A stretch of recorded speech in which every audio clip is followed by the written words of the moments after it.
said in the email, this one's going to be a little different. The title is Toldot, the Wells of Yitzchak and S Y Agnon. And what we're going to see, I hope, is how the writer S Y Agnon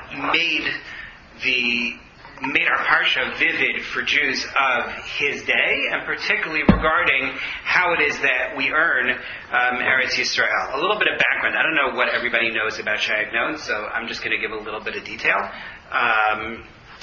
His birth name was not Agnon. Anybody know his birth name? What was his last name? Chachkis was his last name. I would have changed it also. To Torczyner, probably. Shmuel Yosef Chachkis. He was born in 1888 in the town of Buchach in the Ukraine. And he made Aliyah in 1908, moved to Yafo.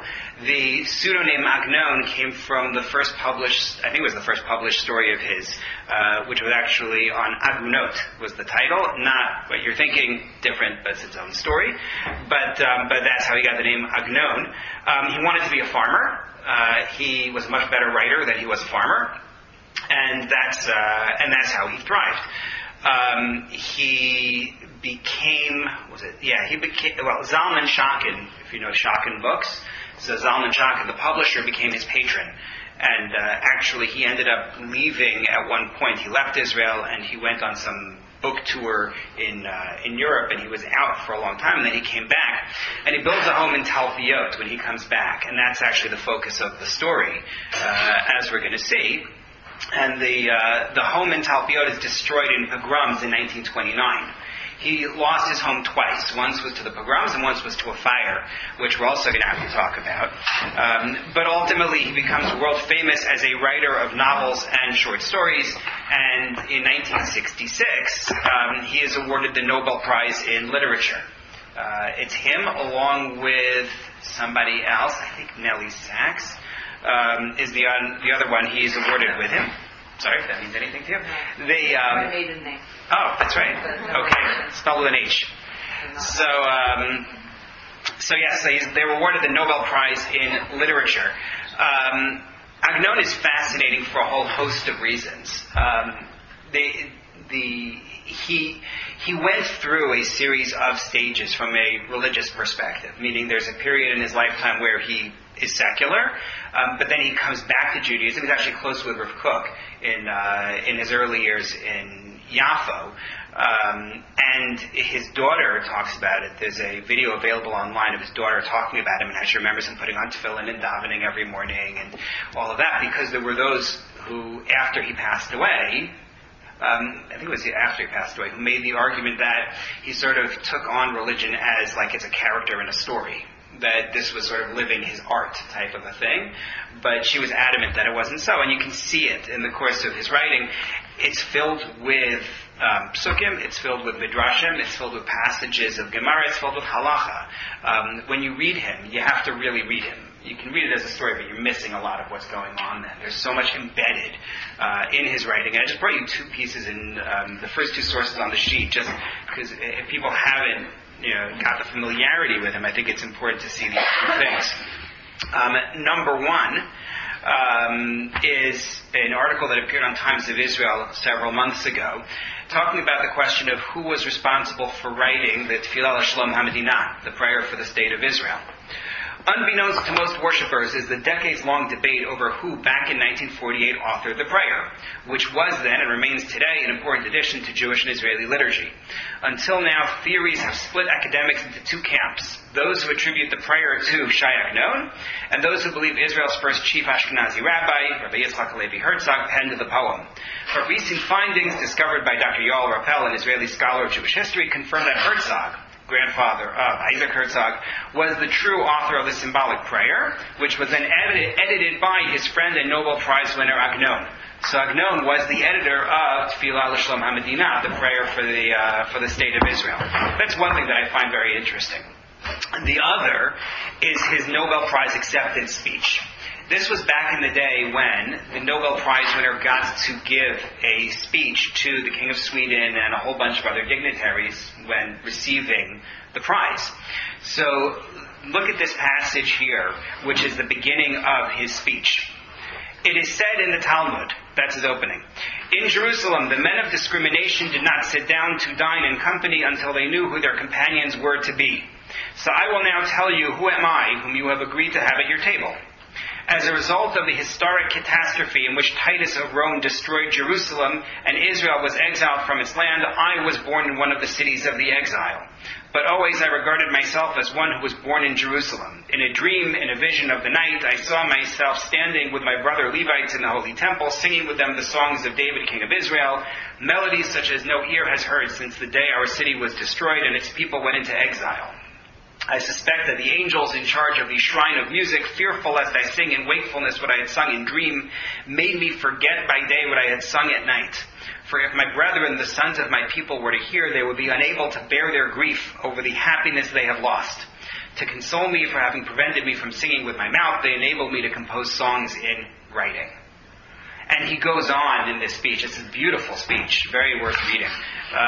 He talks about his sources for his writing being Tanakh and the Rambam, and it's really a fascinating read, just the speech alone, aside from the stories. Even here, the phrases that he uses that he's translated here into English from the Hebrew, a lot of it is Tanakh. In a dream, in a vision of the night, B'chalom B'ishon Laila, is pulled out of Tanakh. The Shirei David Melech Yisrael, things like that, are all pulled from Tanakh. And again, it's the sort of thing where you have to read the writing in order to really get a sense of it. So what we're going to see here is nothing quite so heavy. What we're going to see here is a story that on first read is whimsical. It's a kid's story. And only when you think about it do you realize it's actually built on Parshat Toldot. And that what he's trying to do is convey a lesson about the Parsha. So the story itself is here in number 3. This is my translation of it. I did give you the Hebrew at the end. For those who want to follow along in the Hebrew, you can see it there as well. It's a very short story. Okay, you see it? So everyone has their choice of Hebrew and English. Okay. Until Talpiot was developed, the king of the winds reigned in the entire area. All of his nobles and servants, mighty and harsh winds, lived there on the mountain and in the valley and the hill and the lowlands, doing as they wished, as though the land had only been given to them. Once I happened to go there, and I saw that it was pleasant, and the air was pure, and the sky was pure tchelet, and the land was spacious. I wandered there at my leisure. The wind encountered me and said, "What are you doing here?" I said, "I'm just wandering around," right? In the Hebrew, I think it was something like L'tayel. Yeah. He said, "Just wandering?" He slapped my head and threw away my hat. I bent to pick it up. The wind scattered my clothes, blowing them over my head, and it made a mockery of me. I drew my clothes off of my head. The wind reared up and knocked me down and laughed wildly. I picked myself up and stood. The wind struck me and cried, "Go away, go away." I saw that I could not battle one who was stronger than me, and I left. I returned to the city and went home, but I became impatient and departed. Consciously or unconsciously, my legs brought me to Talpiot. I remembered what the wind had done to me. I took canvas and stakes and set up a tent, a refuge from the stormy wind. One night as I sat there, the light was suddenly extinguished. I went out to see who had put out my light, and I found the wind standing outside. I asked it, "What do you want?" The wind struck my mouth and punched my ears. I returned to my tent. The wind lifted my stakes, cut my rope, flipped my tent, and scattered my canvas. His hand struck me too, almost knocking me over. I saw I could not win. I picked up my feet and returned to my city. Returning to my city, I settled between the walls. I became impatient, and I wanted to go to a place with pleasant air. Since nowhere in the land has air like Talpiot, I went to Talpiot. To keep the winds from abusing me, I took wood with me and built a hut for myself, and I thought I had found rest. The wind thought otherwise. Not one day had gone by before he knocked on my roof and shook the walls. One night he lifted the entire hut. He blew away the hut, leaving me without shelter. I picked up my legs and returned to my city. What story does this sound like to you? Little pigs. Little pigs. That's what this sounds like in Yonah. I don't like just going against, just torturing yourself. Oh, okay. In that sense, yes. And there was a great wind in Yonah also. But yeah, the 3 little pigs is what I would have answered. That which happened to me once and twice happened to me a 3rd time. I came to my city and became impatient with living there. My heart drew me to the place from which I had been chased out. I told my heart, do you not see that we cannot return to the place from which I was exiled? What is impossible is impossible. But my heart had another view. If 1,000 times I said impossible, my heart told me 1,000 times it certainly is possible. I brought wood and stones and built a house for myself. I will not glorify my house. It was small, and I am not embarrassed that there are bigger, better houses. My house is small, but it has room for someone like me who does not seek big things. The wind saw that I had built myself a house. He asked me, what is this? I told him, it's a house. He laughed and said, by your life, I have never seen anything as ridiculous as this house. I laughed too, and I told him, that which you have not yet seen, you will see. He laughed and said, what is this house? I laughed and said, a house is a house. He laughed and said to me, I will go check. He extended his hand and tested the door. The door broke and fell. He extended his hand and tested the windows. The windows broke and fell. In the end, he picked himself up and ascended to the roof. When he did that, the roof fell. The wind laughed at me and said, this house you built, where is it? I also asked, where is my house? But I did not laugh. At first, when the wind chased me out, I returned to my city, but then events kept me from returning there. I sprawled between boundaries, right? I think that's Roveit's Ben HaMishpatayim. Yeah. Taken out of whose bracha? That's Yaakov's bracha to Yisachar in Vayechi, right? Yeah, Yisachar Chamogar Roveit's Ben HaMishpatayim. I mean, there were Psukim all the way through. That just caught my eye because it's a funny phrase. But I sprawled between boundaries, not knowing what to do. I could not return to my city because of those events there. I could not return to Talpiot because the wind had exiled me. To make a tent or hut, they would not last. To make a small house, that also did not stand before the wind. But perhaps why didn't it stand before the wind? Because it was small and weak. Perhaps if it were large and strong, it would stand. I took strong wood, beams, big stones, clay and mortar, and I hired good workers whom I watched day and night. My wisdom stood for me, and I made deep foundations. The house was built standing on its base. When the house stood, the wind came and banged on the shutters. I asked, who is banging at my window? He laughed and said, a neighbor. I told him, what does a neighbor want of his neighbor on a stormy night? He laughed and said, a neighbor comes to bless his neighbor, dedicating his house. I told him, does a neighbor come through the window like a thief? The wind banged on the door. I asked, who knocks at my door? The wind said, I am your neighbor. I said, you are my neighbor, come in. He said, the door is locked. I said, the door is locked? I must have locked it. The wind answered, open it. I said, I am afraid of the cold. Wait until the sun comes up and I will open it for you. When the sun rose, I went to open it for him, but I did not find him. I stood before my house and saw the whole land was desolate, no tree, no garden, just dirt and stones. I said, I will plant a garden. In other words, he has now succeeded. Right? He built himself a house. The wind can't blow it down. The wind can't trick him into letting the wind blow it down. So he says, now I'll make a garden. I took a hoe and worked the earth. Once the ground was plowed, I brought saplings. Rain came and watered the saplings. Dew came and made them flower. Sun came and made them grow. It was not long before the saplings I had planted became trees with branches. I made a bench and they sat in their shade. One night, we're almost done, the wind came and struck the trees. What did the trees do? They struck back at the wind. The wind struck the trees again. The wind did not rise again. It turned and left. From then on, the spirit of the wind was reduced, and he acted properly. Since he acted properly with me, I acted properly with him.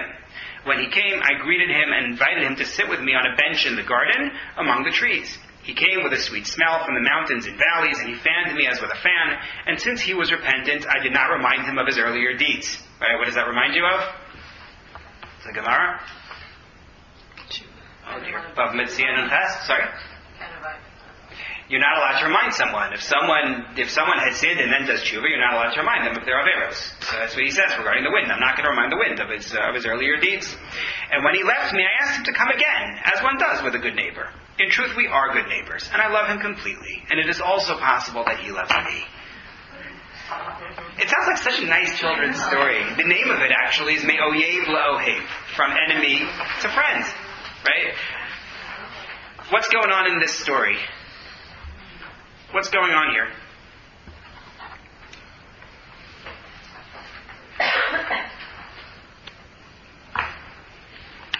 Okay. So, you have to recognize... I have an idea. Oh, okay, sorry, I didn't see. Maybe it's about haven't seen this. adversity. Yeah. How when something comes and strikes you down, but really what doesn't kill you makes you stronger kind of concept. Right. So there's for sure that sense of persistence pays off. Right? That's certainly true. But with Agnon, there's always a deeper image going on. There's always something more that's happening with Agnon than just the moral lesson. There's always a Jewish lesson. I brought you some sources here, actually. No, I didn't. I only brought you number 4. No, I didn't. 4 through 6. I did bring them. The 4 through 6 are a completely different point, but it's a good example of how he likes deeper themes. He had a Lag BaOmer obsession. Agnon had a Lag BaOmer obsession. Take a look at number 4. Number 4 is not what I wanted. Yeah, number 4 is not what I wanted. I didn't bring it. I thought I had brought it. Never mind. I had another article that I thought I had brought here, but I see I did not. No, it's not here. I thought that I had put it here, but I see I did not. So I'll just tell it to you outside of this. There was an article by a fellow, Dr. Tzvi Kaspi, who noted that Agnon credited all sorts of events in his life to Lag BaOmer, including things that didn't actually happen on Lag BaOmer. Like that he had left Europe on his way to Israel to make Aliyah on Lag BaOmer. We know what day it was. It wasn't Lag BaOmer. But nonetheless, it was close. It was close to that. But he's a writer, and that's the way he views his life in terms of these sorts of images. And he also drew heavily on Breslov Hasidus. He was from a mixed marriage. One parent was Hasidish and one parent was Misnaged. I think his father was the Hasidish side. But when you read source number 4 from Shivchei Abesht, Rabbi Nassan of Breslov, he talks about, won't read the entire thing, the end is the key, how Rabbi Nachman of Breslov set out for Israel on Lag BaOmer. And not only that, but he talks about how he goes on foot, and Agnon describes how he went on foot, and how he went to Meron on Lag BaOmer, and there was a terrible tragedy. This happened in the 1910s, I think it was 1911, that there was a building, and everybody was standing out on these porches of the building, and the building collapsed. And how he had been standing right where that was, and then he had stepped away right before it collapsed, and how he was saved because it's Lag BaOmer, nothing bad is going to happen to him on Lag BaOmer. He has this Lag BaOmer fascination, which mirrors Rabbi Nachman and the Breslovers in general consider to be very important. 5 and 6 relate, but since I didn't bring you the main piece that shows all the things that happened on Lag BaOmer, he claimed happened on Lag BaOmer, it loses a little bit of its strength. So I'm going to skip it. But let's go to the story here. This story reminds you of what event from the Chumash? Yeah, Yitzchak with the wells. I put it in my email that I sent out in advance of the shir. I said, this is going to be a weird shir, because we're going to talk about Yitzchak and the wells and an Agnon story. So I tipped you off. Take a look at source number 7. This is from the Parsha. This is after the incident with Yitzchak and Rivka and Avimelech. Right? Remember what happened? They went to Gerar, the land of the Plishtim, and Yitzchak, following the lead of Abraham, says that Rivka is his sister. In this case, she does not get abducted. This is not the replay of what happened to Abraham. She's not taken. However, they discover that, lo and behold, they're actually husband and wife. They see Yitzchak and Rivka acting in the way that husband and wife will act. And Avimelech summons him and says, "How dare you?" Sorry. He says, "How could you do that?" And he says, "Well, I knew what you guys are like here in town." And in the end, he's run out of town. And he sets up shop outside of town. And that's where you pick up here. Vayizra Yitzchak ba'aretz hahi. Yitzchak planted in that land. Vayimtza b'ashana hahi me'ash she'arim. And lo and behold, what grows there is 100 times what he plants. Vayibarecheyu Hashem. Hashem gave him a bracha that he should succeed. Vayigdal ha'ish. And he grows. Vayelech haloch v'gadel ad ki gadal me'od. He becomes very great. Vayilo miknei tzon umiknei bakar va'avuda rabba. He has a lot of cattle. He has a lot of sheep. He has slaves. Vayikanu oso plishtim. And the plishtim are very jealous. V'chol ha'be'eros asher chafru avdei aviv b'mei Avraham aviv sitmum plishtim v'yimalu'um afar. All the wells that his father's servants had dug in the days of Abraham, the plishtim had filled in with dirt. Vayomer Avimelech el Yitzchak, and Avimelech says to Yitzchak, Lech me'imanu. He says, "Go away. You're too close to us. You're among us. Ki atzamta mimenu ma'od, and you have become way too great. You're too powerful. We don't like the idea of you excelling like this among us. This is actually worthy of its own point. Let's just take a digression here. Why did the Plishtim fill the wells?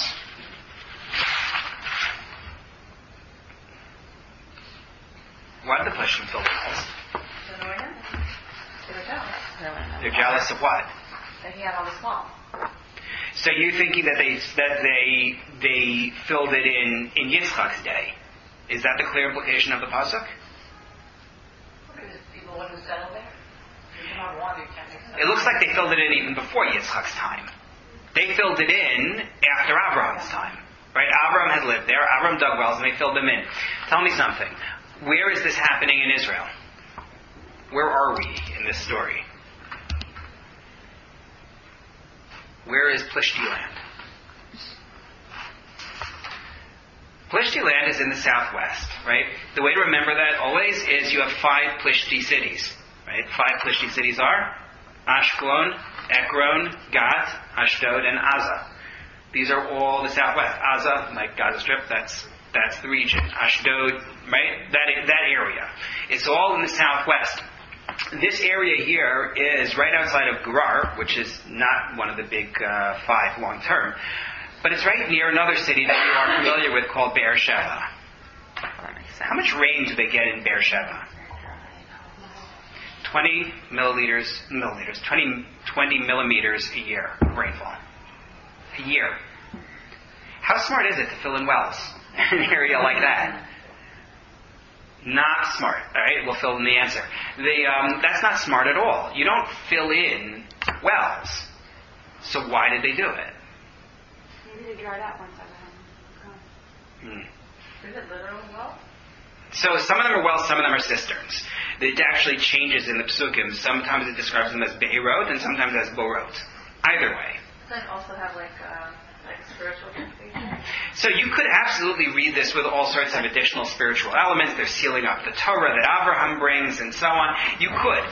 But the Torah chooses to present it with water for a reason. So I'm going to go with the literal, read of the Psukim and say, these have to be really angry people. Right, they don't want them to live there. Right, they don't want Abraham's family to come back, and they are willing to get rid of a source of water in a desert in order to avoid having Jewish neighbors. Right, that's your story here. It's mind-boggling, but on the other hand, like we see it in our own day, right?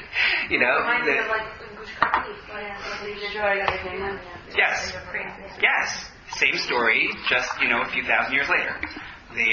We will destroy in order to prevent the Jews from coming back. That's exactly what happens here. So look at the story. Vayomer Avimelech el Yitzchak. So Avimelech says to Yitzchak, go away. Ki atzamta mimenu li'od. You're too powerful. Vayelech misham Yitzchak. So Yitzchak moves a little bit. Vayichem benachal Gerar vayeshiv sham. He camps in Nachal Gerar. And Nachal is a wadi, an area that when you get sudden rainfall, it becomes filled with water and then it dries out. So he's in Nachal Gerar vayeshiv sham. He stays there. Vayashav Yitzchak vayachporas be'eros hamayim asher chafru b'mei Abraham aviv. So he goes back and redigs the wells from his father's day. Vayisatmum plishtim, that the plishtim had filled up achrei mos Abraham, after Abraham had died. Vayikra lahen shemot, and he names them kashemot asher kra lahen aviv, giving them the same names that his father had given them. You can't keep me out. Not only am I going to redig the wells, but I'm going to give them the same name that my father gave them. So, they then dug, in addition to reopening the wells, they're digging new wells. And they find a well. So the shepherds this time are not just filling them in, they say, well, we want the well. The water's ours. He calls the well Asek meaning quarrel, because they had quarreled with him. They dig another well, another fight there. He calls it Sitana, meaning obstruction, like the word Satan. He goes further, digs another well, and there's no fight. And he calls it Rechovot, meaning a broad open area, because Hashem has broadened the area for us, and we have multiplied, or we have borne fruits in the land. Not only that, I didn't bring you the piece that happens further along, but Avimelech ends up making a treaty, right? Avimelech ends up making a treaty with Yitzchak.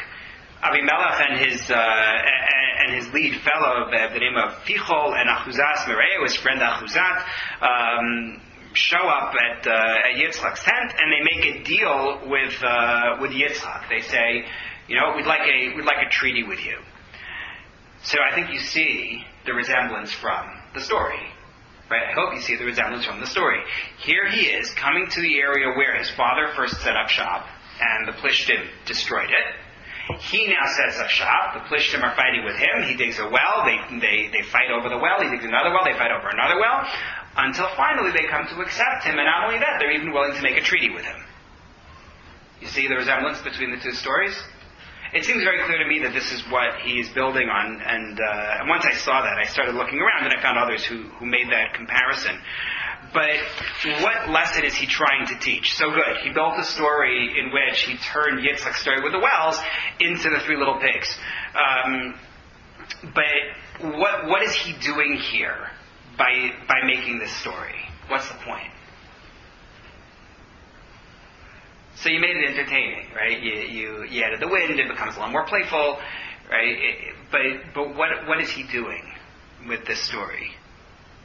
What insights is he offering us? Okay. Not to give up. Well, for sure not to give up.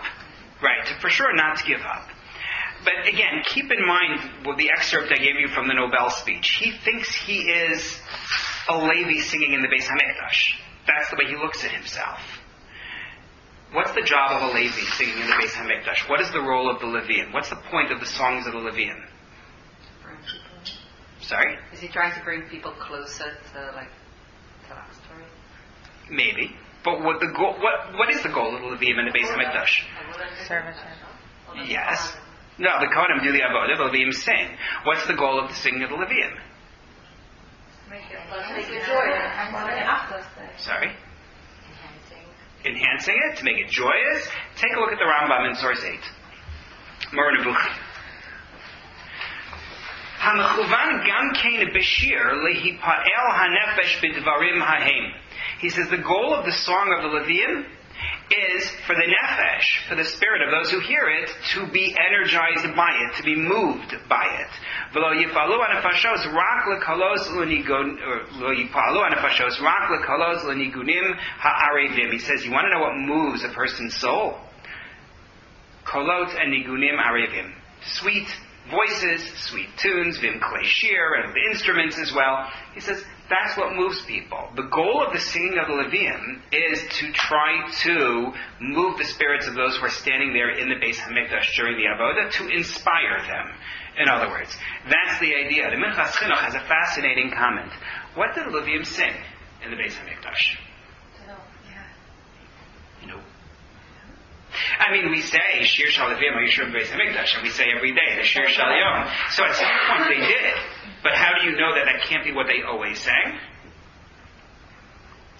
They're too small, too short. No, not that they're sure. They just go over and over again. That's okay. Not all of the Tehillim. A lot of it was made by David. Correct. They're too late. Right. David HaMelech is credited with the vast majority of Tehillim.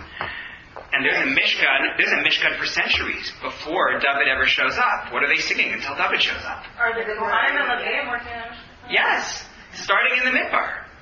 You're talking about a period of centuries. What are they singing for centuries until David comes along and says, here's the song for Sunday? No, some of it was like Amsora, like Shir, Shal, Levium, Splitting of the sea, har seen all the miracles that happened, thanking God for everything. David had So been recording what they sang as opposed to writing. Not all of it. So David is usually credited as the actual author. That when it says Mizmor LaDavid or LaDavid Mizmor, it's his Ruach HaKodesh. The Gemara in the end of Psachim talks about Mizmor LaDavid versus LaDavid Mizmor, and says that in some cases the Ruach HaKodesh comes first and inspires him to come up with words, and in some cases he starts writing and then he's hit with Ruach HaKodesh. But either way, it doesn't sound at all like he's just a stenographer. Not many of Adam and Eve shown, sing a song, and that was the song that he wrote, especially in Shabbos. Correct. So the Gemara, that's Baba Basra, says that there are 10 authors for Tehillim. David is only one of them, but he's the dominant author, including, I mentioned Shir Shayom for Sunday, right? That's when it starts the David Mizmor, right? What am I going to do about what are they singing on Sundays until then? I'm not the one who invented this question. Look at the Menchas Chinuch in source number 9. Am mitzvah of Shira in the Beis Hamikdash. He says, HaTorah tzivsa l'shoreru l'hodos lo yisbarach al hakorban ma sheyirtzu k'fitzachos l'shonam. He says the Torah instructed to sing and to thank God upon the korban, whatever they choose to say based on their ability. I translate it as eloquence. I think that's a good translation for tzachos l'shonam, their purity of speech. Then along comes David, and he establishes Mizmorim k'mo b'tefillah. It's just like happened with Shmona Esrei. Shehimin HaTorah, bless you, l'das HaRambam. The Rambam says that there's an obligation biblically for you to daven on a daily basis. But it's not until the beginning of the second Beis Hamikdash that we're given a text for Shmona Esrei. So what did people do until then? And the answer is, Rambam writes in the beginning of Hilchos Tefillah, people said whatever they could think of to say to Hashem. The Anshe Knesset Hagdolah said, you know what, we actually need a fixed text because people aren't skilled in Hebrew, they don't know how to make sure they say the things they're supposed to say, so we'll give people a fixed text. But it wasn't that way originally. That's why I always tell people, I get the question a lot of, how can people daven the same thing day in and day out? It loses its meaning. Doesn't the Mishnah say that if you daven by rote, it's not really considered davening at all, and Hashem doesn't want it, and so on? And the answer is, Shmona Esrei was only meant as the minimum.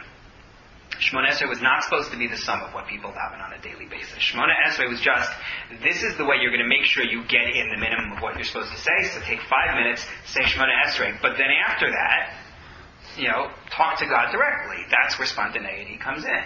But that's his own share. The point is, he says, the same thing is true when it comes to Shmona Esrei, and he says, V'chein Birkas Hamazon. The same thing is true for benching.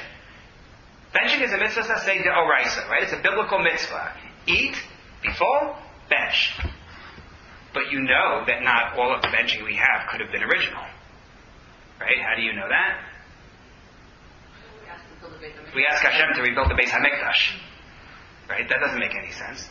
The answer is, there is a discussion about maybe that it was there and it was for the future. There is such an idea out there. But the general assumption is, and it goes back to something Rav Saadia Gaon wrote, that the mitzvah was fulfilled in a more spontaneous way until the Chachamim came along and said, okay, now here's your text. That's going to be what you're going to work with. And he says, Menchas Chinuch says the same thing is true for singing in the Beis Hamikdash. They sang what they felt would move people. As the Rambam wrote in the Moreh Nevuchim, the goal is to inspire people. That's what Agnon thinks he's doing. Agnon thinks he is taking, in this case, a story from the Chumash, and in other cases, other things, and using them as a basis for that which will inspire people. And now, take a look at number 10. I forgot that I had it here on the sheet. I referenced it a little bit earlier. Some people in one way. I asked Hadassah if he was religious or not, and she said he went through periods. So what does that mean? Right. So he went through periods of not being, but yes, for the bulk of his life, bulk of his life meaning from certainly the 1920s to the end. He passed away in 1970. He was observant.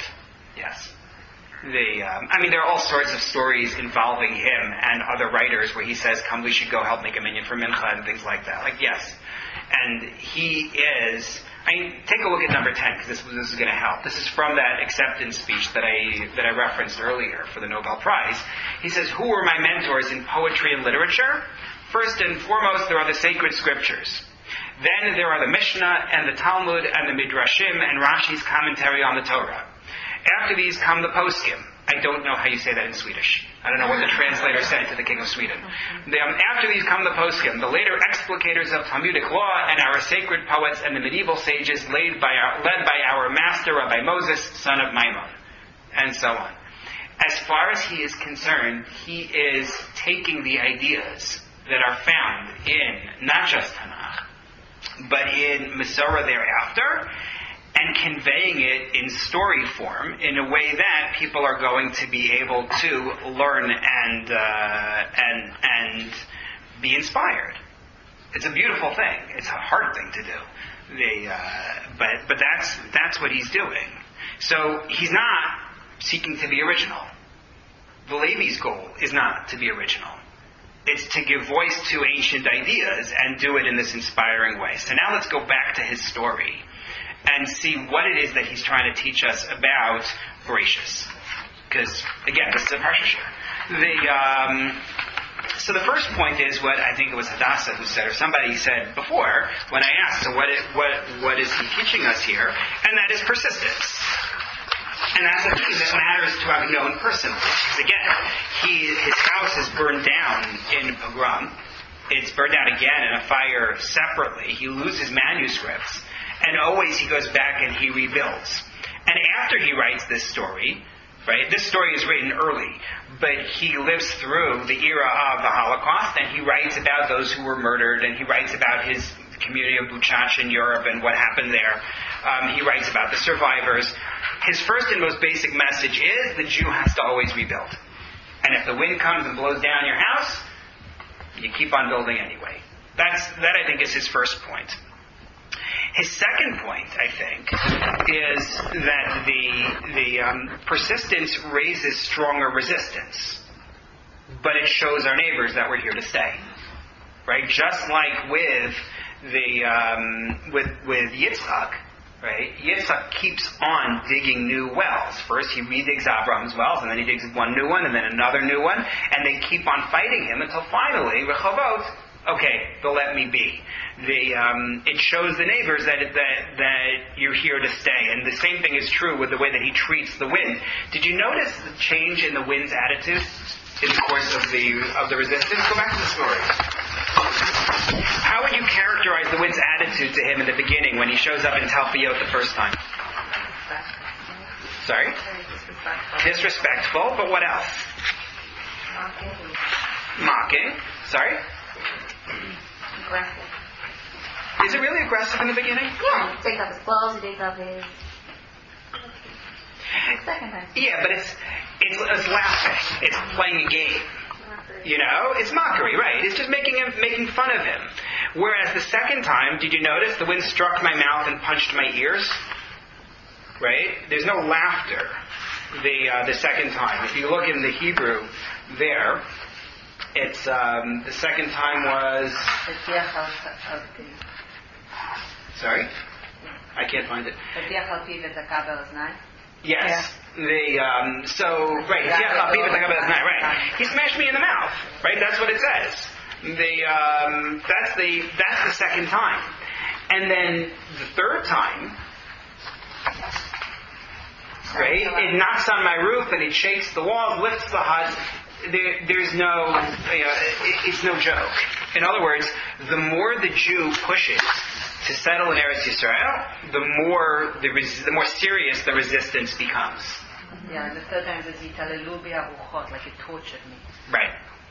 So that's an additional message, but along with it comes the idea that eventually they're going to see they can't win. Again, he hasn't, lived an additional 50 years to see what things are like today. One wonders what his reaction would be. But he says, we have to stand firm and show we're not going anywhere. And then ultimately they're going to accept it. I want to see if I wrote in my notes what year he wrote this story. 1941 was the year that he wrote it. So it's pre-state that he writes this. But I think there's a third and really important message that's also here within the story. What's his motivation for being there, for being in Talpiot? Sorry? He couldn't stay out. Is that his motivation throughout the story? Go back from the beginning. Right? In the beginning, he says, I happened to go there. Right? I wasn't there intentionally. I happened to go there. And I saw it's pleasant, the air is pure. I wandered there at my leisure. I'm a tourist. And the wind looks at him and says, you don't belong here. Right? That's the first stage. What are you doing here? You're just wandering. That's all you're doing. You're here l'tayel. Forget it. What brings him back? Unconsciously. Right. It's accidental. His faith happened to bring him there. He's not comfortable where he was, and consciously or unconsciously, my legs bring me there. That's your second round. Third round. He goes back home. He's impatient there. My heart drew me to the place from which I had been chased out. That's a very different thing from I wandered. Right? My heart drew me to be there. And then, if you look at the next one, this is why I broke it up into paragraphs to make it easier to see all the different times that he went. The events kept me from returning there, back to his home city, and so he doesn't know what to do. He knows that he hasn't succeeded yet, but wait a minute, what if I try really hard? What if I get serious about it, and I build something large and strong? In other words, he has this pull on him that he has to come back, and that's what draws him there until he finds that he can live nowhere else. And when the Jew realizes that he can live nowhere else, that's when he's going to succeed. That's to me, that's the most important message that he's trying to bring here, which really transcends the point with Yitzchak. In other words, he's building on Yitzchak, but now he's already adding to it, because that you wouldn't see in Toldos. Yitzchak is there because that's the place he goes when he isn't going to be in Hebron, the place where they started. But I think the message that you get here is that it is drawn from the Parsha in terms of the idea of persistence. The idea that your persistence will lead the neighbors ultimately to resist you, but finally to actually accept you there. And if you want to know what's going to lead to success, it's going to be when you say, I can't be anywhere else. I'm not comfortable anywhere else. This is where I have to go. Then you'll find a way to be there and to be accepted. That's what he's bringing with the story. That's what I see anyway. It's also nice that you brushed over that, so that he would never have ended up in this beautiful garden and strong house had he not encountered the resistance of the wind. Like he doesn't have it on his own motivation. That it was small. Right. It's a good point. And he ends up with this beautiful garden and his house because of the fact that it's not right. down. See what we missed by the fact that you haven't been here. Right. No, I think it's an important point. Right. When he first showed up there, he was content just to wander around. He needed some shelter, so he makes a little flimsy tent. But it's because of the resistance that he actually developed something, both in terms of the house and yes, in terms of the garden. And strength of commitment. In the beginning, he wandered, and he becomes more committed over time. Right. Is honest in a way? We could say, he made Aliyah at a time when it was not easy. Yeah, I wonder, or maybe you think like that's the Torah, like when you're really committed and you have that, and you've found your place, you have the strong. So I feel like there's so many. Yeah, I mean, yes. I mean, there's so much more. I've given Shirin probably on 7 or 8 of his stories, and there is so much that is in them. Not just in terms of Eretz Yisrael, which is so clearly the theme here, but in terms of Torah. He has a beautiful story. It's a terrible story, but it's a beautiful story, in which it's called Hanidach. It's built around. You could say, to a certain extent, it's built around David and his children. But it's a story that is essentially about a young man who grows up in a very misnagdish, Lithuanian yeshivish type of a home, and what he longs for is Hasidus, and his family won't let him. And then he meets the choser of the Hasidim, who teaches him Hasidus, and that's what he's attracted to. And it's a tragic story. The ending is terrible, but it's themes of what does it mean to be Klal Yisrael. It's themes of learning that which is going to attract you, as opposed to forcing yourself into a particular mold. It's a remarkable story, but like all his stories are like that. He has another story, Lebeis Abba, which is about how he's looking for his father's house. He wants to go home for Pesach. And it's about the mixed feelings that he feels about going home, because it's written after the Holocaust, and there is no home to go back to anymore. His home is gone. There's a lot going on in Agnon, and there are definitely more layers than the one that I have identified here. Even in, well, again, you can read this inside the Three Little Pigs, but there's so much more that's going on, including insight into this bizarre story in the Parsha. Meaning, when you go back to the story of the wells and the filling of the wells, what is this? I think somebody here, who will remain nameless unless she chooses to identify herself, said to me that this story is such a strange story. This business with the wells. What is this doing here in the Parsha? I think on one level, it's clearly here to teach the enmity of the Plishtim. Right? And then the flip side of it is that it's there to teach about what happens when you show that you're not going to let them push you around, but you actually are serious about the land. Right? You get both sides of it. Now, we actually finished ahead of time. Can I ask a question Yeah, please. on Parsha that actually Please do. We have 9 minutes? Yes, go for it. This has never happened before. Yeah. Adina, because you're new, never ever in 9 minutes. I was actually reading